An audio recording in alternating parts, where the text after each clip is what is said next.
i-flex natin yung nabili natin sa flea market kahapon. Ito siya, oh.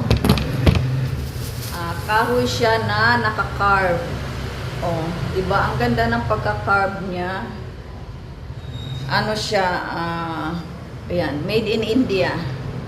Diba sa India, marami naman silang mga ganito. Tapos, ano to? Ito, ang ganda ng kahoy niya, parang tibay. Ayan.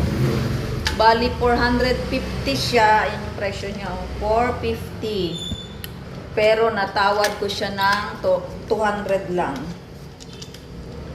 Tapos, ganito ata to siya ilalagay, oh. Ayan. Ito. Oh. Ganyan siya. Oh, di ba? Nice, no? Ayan. Siguro maganda tong panglagyan ng ano. Panglagyan ng patungan ng halaman or patungan ng mga decoration. Di ba? Ano siya? Konting varnish na lang. Kikintab din to. Yan, lalagay natin. Meron na siyang damage konti. Konti lang naman. Siyempre, pag flea market, hindi mo na i-expect na perfect siya. Pero pwede na. Oh, di ba? Oh. Oh, very nice. Thank you.